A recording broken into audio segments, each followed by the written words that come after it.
Selamat sejahtera Dr. Alina dan kawan sekalian. Kami dari kumpulan KLCC. Kacang kes kami ialah penggunaan kad kredit dalam kalangan pengguna tamadun Islam dan tamadun Asia Tenggara. Nama saya Gochia. Nombor metrik saya ialah 20195.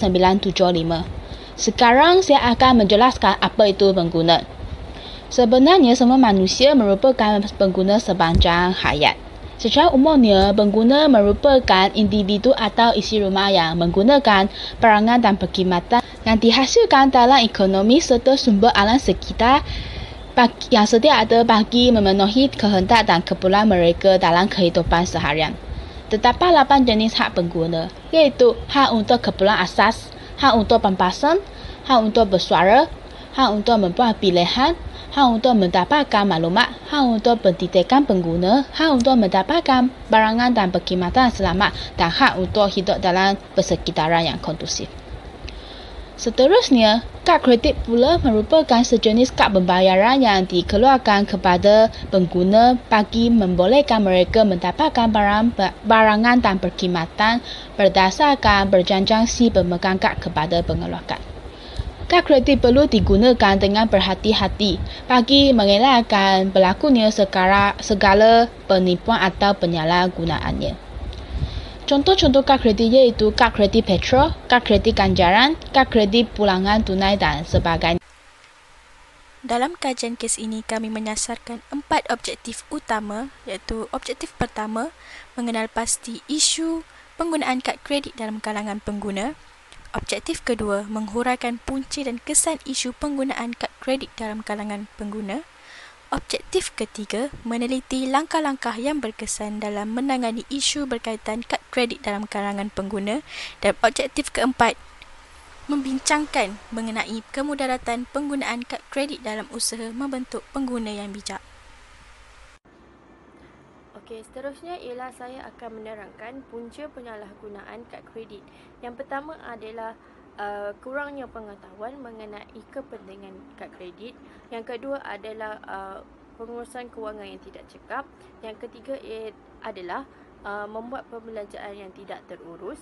Dan yang keempat adalah tidak gemar membuat pembelanjaan menggunakan kad kredit.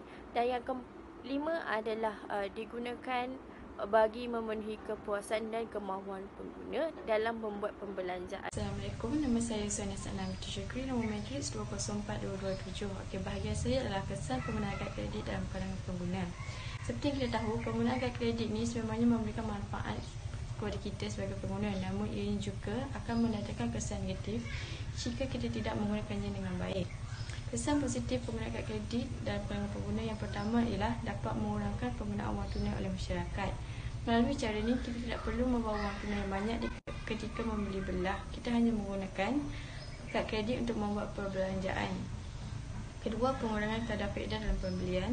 Ketiga, memudahkan proses penukaran mata wang asing. Ketika kita ingin melancong, kita hanya menggunakan kad kredit untuk membuat pertukaran wang. Keempat, kemudahan pinjaman tunai. Kelima, dapat menikmati pelbagai tawaran istimewa seperti potongan harga sebanyak 10%, 15% dan sebagainya. Kesan positif yang terakhir ialah kesan positif penggunaan kad kredit dalam kalangan pengguna yang terakhir ialah dapat digunakan di waktu kecemasan seperti kemalangan, kebakaran, kematian dan sebagainya. Manakala kesan negatif penggunaan kad kredit dalam kalangan pengguna pula ialah melainkan masyarakat yang suka berhutang. Seperti yang kita tahu, penggunaan kad kredit ini menyebabkan kita lebih tenang ketika perbelanjaan. Namun, tanpa kita kesedari bahawa perbelanjaan yang kita lakukan melebihi had yang ada di dalam kad kredit. Perkara ini secara tidak langsung menyebabkan berlakunya hutang. Kedua, berlakunya penipuan secara atas talian. Ketiga, berlakunya masalah pembayaran. Dan keempat, menyebabkan perbelanjaan yang berlebihan. Seterusnya ialah langkah. Langkah yang pertama adalah pelaksanaan kempen kesedaran tentang penggunaan kad kredit dalam kalangan pengguna. Kempen ini penting untuk pengguna sedar bahawa kad kredit mempunyai kesan yang negatif. Seterusnya, yang kedua, masyarakat perlu merancang perbelanjaan penggunaan kad kredit agar pengguna dapat menghadkan perbelanjaan di mana keperluan dan kehendak, di mana keperluan menjadi keutamaan. Dan yang ketiga, menghadkan penggunaan kad kredit dalam perbelanjaan. Hal ini kerana pengguna tidak berbelanja lebih daripada had penggunaan kad kredit dan pendapatan mereka. Keempat, melakukan penyata kewangan peribadi agar pengguna tahu perbelanjaan tidak melebihi pendapatan dan berbelanja yang diperlukan sahaja seperti keperluan. Dan yang terakhir, tambah pendapatan untuk bayar hutang kad kredit tepat pada masanya, seperti pengguna berbuat jualan secara online, kerja lebih masa dan lain-lain agar tidak terhimpit dengan hutang kad kredit serta dapat membayar hutang kad kredit tepat pada masa. Sekarang, saya akan membuatkan ulasan video berdasarkan video yang kami telah pilih. Dalam video tersebut, selain mengajar pengguna apa itu kad kredit, manfaat kad kredit dan sebagainya, kami juga dapat melihat faktor-faktor yang mempengaruhi jumlah pembelanjaan kad kredit pengguna, iaitu jumlah pendapatan, jumlah hutang semasa dan sejarah kewangan.